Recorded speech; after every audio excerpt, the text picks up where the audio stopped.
What's up, YouTube friends? Welcome back to Horticulture Geek. I'm glad you are here today.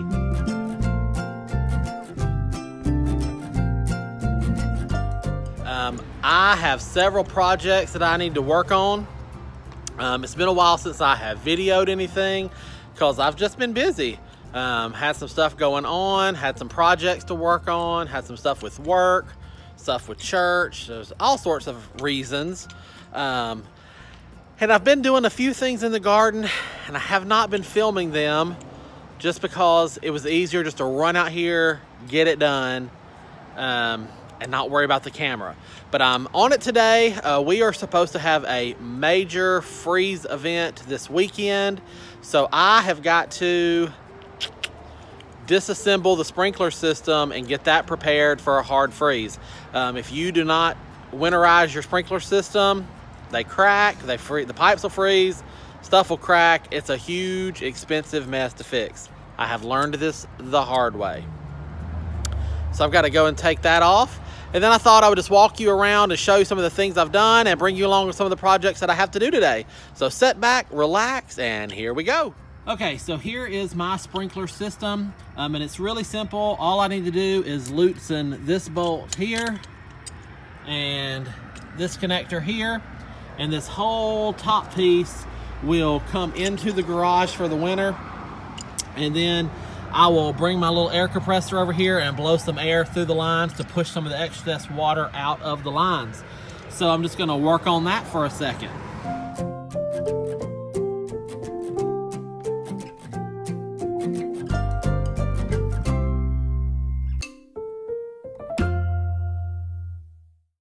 Okay, so I've got the sprinkler system tuck apart. I've got the main, just the piece you saw me take off. I've got that put in the garage for the winter. I'm not gonna show you with me taking my little air tank over there and blowing out the lines. Some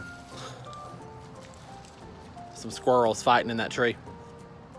I'm not a professional plumber. I'm not a professional sprinkler person. I don't claim to be. So you do your system the best you can do. If you really have no clue how to do it, hire a professional to do it. I would hate to give anybody bad advice on that and then some pipes freeze and then you come knocking on my door. Hey, Ray, Horticulture Geek, you told me X, Y, and Z and it didn't work. So this is what I do. I do it myself to save a little cash because the more cash I save means the more plants I can buy. So I just take my pieces off that have to be winterized in the house, and I will take my air tank over there and open up. So I'll go to the sprinkler system box, and I'll turn the system on as if I was going to run the sprinkler system, and that will open up the valves. Stick my air tube down in the hose over there that you saw and literally just blow some of the excess water out. That's all I do to mine. So there's tons of YouTube videos about that subject. So if you're interested in more, you can find it. All right, the other thing I wanted to show you was some progress in the garden. So let me flip the camera around and we'll just kind of walk through and show you some stuff. Okay, ignore all the leaves. It's fall and winter time. But I was gonna show you some of my plant haul here. So I've gotten all this stuff on the clearance rack. It is that time of year. The big box stores are making way for Christmas trees. So I know at my Lowe's, all plants are 50% off. So I was able to get pansies and some perennials and stuff for not much money at all. So I was super excited about that, but now I have to plant all this stuff. I've got 2 of my containers from the garden cleaned out for ready for the winter. These were the 2 that held the foxtail ferns and the supertunias that used to sit, one right there and one right there. You can see I have not cleaned the vines off the swing arbor yet, but we're working on it. While I'm pointing this direction, you can see the pup. Fall vegetable garden attempt number 2 was also taken out by the rats. You can see everything's been eaten right down. So all I have left is stubs, and there is some growth coming back on these stubs, but at this point, they're not gonna have time to do anything. The only thing that is really looking great is this bok choy. This bok choy came back with a vengeance. So it's looking good. Zinnias are all gone. We had a light frost the other night. The zinnias did not make it through. Zinnia seedlings are popping up everywhere here. So zinnias are prolific self-seeders. Obviously those little seedlings will not make it through the winter, but it's fun to see them pop up and try. So I've been trying to keep those weeded out. The big, massive marigold has flopped over. It had some weight damage and during a big rainstorm. So it's looking, but it's still pretty even though it's flopped over. I've done some fall cleanup through here. Oh, let's look right here. The hydrangea tree that we have been pruning into a standard tree form. I have some cleanup pruning to do at the base, but I have removed some branches that grew. There was one branch that I left intentionally and it just would not stand up, so I pruned him out. This is looking so much better over here, getting this all cleaned up. Our wheelbarrow has been emptied out for the winter. I had impatiens in there for the summer that were gorgeous, but all of those have been cleaned out. I am planning to pop a few pansies in there for the winter. With this big frost coming this weekend, the elephant ears will probably not survive that. This bunch of elephant ears might, because they're protected a little bit by the house and the eaves, but for the most part, these will be gone after this weekend. The Tabasco pepper is still here. I just have not had the heart to pull it out. It's just so dang pretty. My wife and I both enjoy this plant, but I will start picking peppers here in a little bit. We will get these picked and the plant, because it is not going to make it through a hard frost. Let's see, I've got some pansies planted in here for the winter. So this pot is looking kind of fun. It'll fill out a lot more. I still have jalapenos to pick. Again, I've got to get out here, excuse me, and get these picked because they're not going to make it through a hard frost this weekend.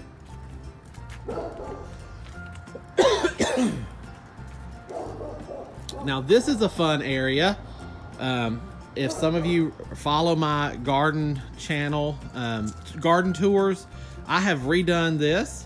I had some very sick rose bushes in these pots, and they were underplanted with sweet potato vines, and they had just ran their course.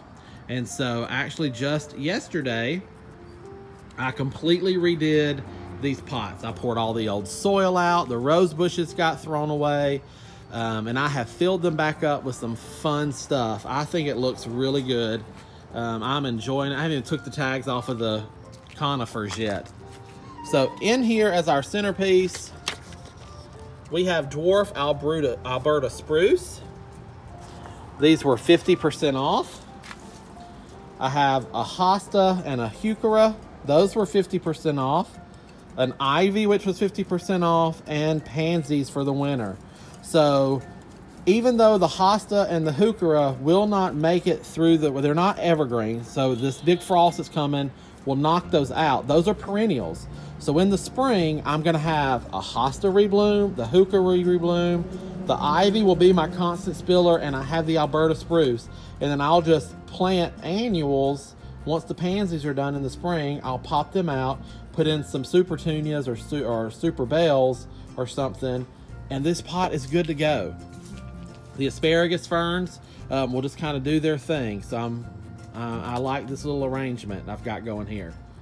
And so this pot is the exact same thing, just opposite. So hosta on that side, heuchera, heuchera, ivy, ivy. So again, I'm really digging it. Okay, the next thing I'm gonna show you, I'm gonna be brave and I'm gonna show it to you. This is my little secret. I've never shown inside my potting shed before. And that's because typically in the summertime, when I'm not in there storing plants or doing a lot, it becomes a pool storage shed, and it is usually slap full to the brim of all of our pool floats and noodles and all that stuff. But with this big freeze coming, and we've already had a couple of light frosts, I've been packing things into the potting shed. I haven't had a chance to even set my table up in there yet that I normally set up. I literally have just been shoving stuff in there. So it is a complete wreck. It is completely unorganized. It is not cute in any way. If a potting shed is even supposed to be cute, I don't know.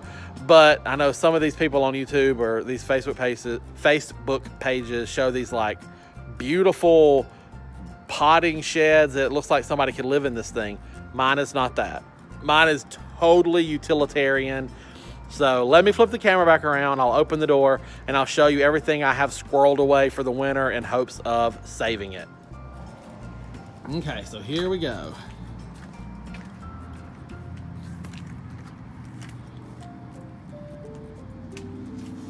Flip the light on. And here it is. So yeah, just a completely unfinished garden shed.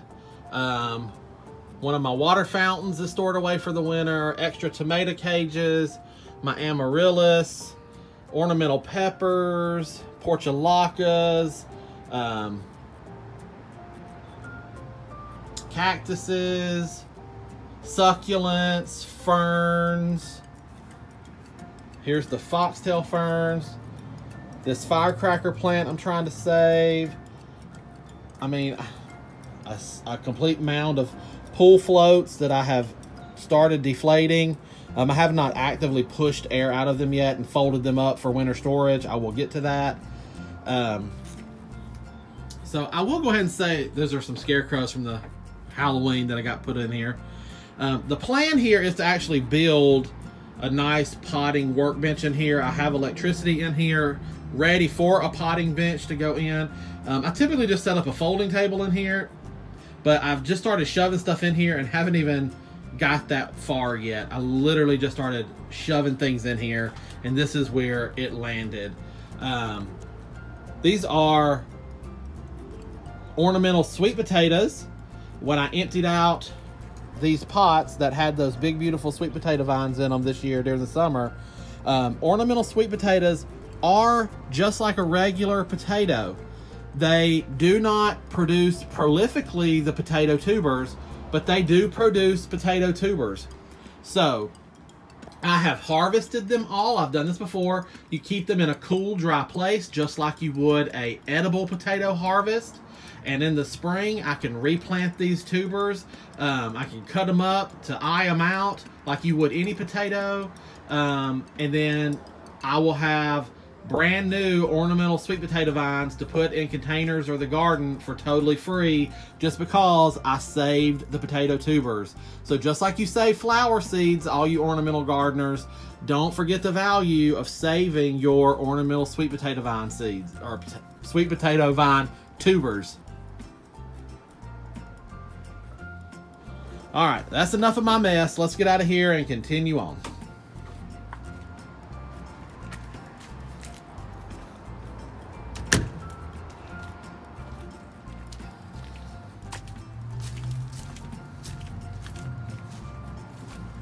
All right, we're back here behind the shed in this big raised bed. And right here you can see I've got an area worked up, soil added. I've added compost, I've added manure. This is my garlic bed, and I'm fixing to go grab my garlic, and we're gonna plant this. I've got it all prepared to show you. So literally I just took my raised bed, I added 2 bags of composted manure, and I've added a bag of potting soil mix just to aerate and fluff up the soil. And we're gonna put these garlic bulbs right in here. And then that will give me space on either side. So in the spring, I can go ahead and start crops in this bed while the garlic is finishing out. So let me go grab my garlic. I'll show you what varieties I have, and we will get it in the ground.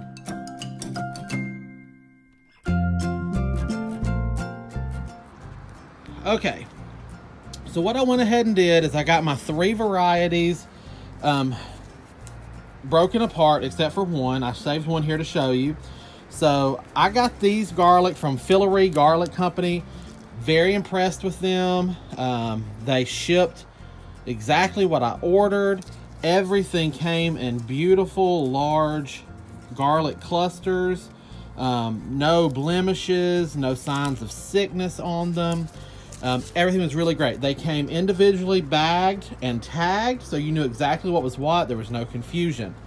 Now here's how I've gone ahead. I've laid it out here so you can see what we're doing. So when we plant our garlic, you want to plant them about 2 inches apart, and you want to kind of go every other space. So you can see I've got 2, 1, 2, 1, 2, 1, 2, 1. Because otherwise, if you were to like not have this one in the middle, so you just have a row here and a row here, there's a huge waste of space right there. So we put one in the middle there to maximize space. That's a fantastic trick I learned from Luke at MI Gardener watching his channel. So credit to Luke for showing me that little trick. But once you've got your pattern, you've got them spaced out evenly, it's just a matter of pushing them into the soil. And just like you would do any bulb, tulip, daffodil, onion, whatever, you're gonna have a root end and a pointy end. Root end always goes down, and we're just gonna push that guy into the soil about 1 inch to 1.5 inches. That's all there is to it. 1 inch to 1.5 inches, right down into the dirt. Now, let me come back over here. So let me show you my 3 varieties. So this section right here is my I can't even pronounce it, guys. There's that one. My middle section here is my California Select. And then this last section here is Mild French. And that's what I have this bulb here for. So let me just get at a surface here where you can see. So all you're gonna do with this is you start skinning it. And you can see, let the camera focus, as soon as you start skinning it, you'll see all those cloves appear. Okay, so just like a garlic you would buy at the store, then it's just a matter of pulling it apart, and that's what you plant right into the dirt. So I would just work my way around, around that and get it all done. So let me do that, and then I'll get back over to planting.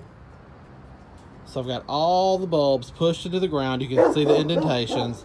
There's a neighbor dog barking, sorry. So then all I do is just come in, you can see the bulbs, and gently cover everything up.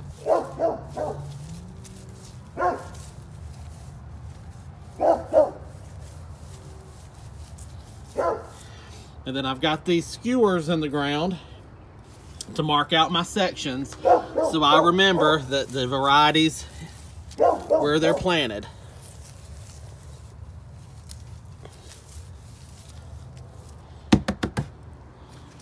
And there it is, guys. That's all there is to it.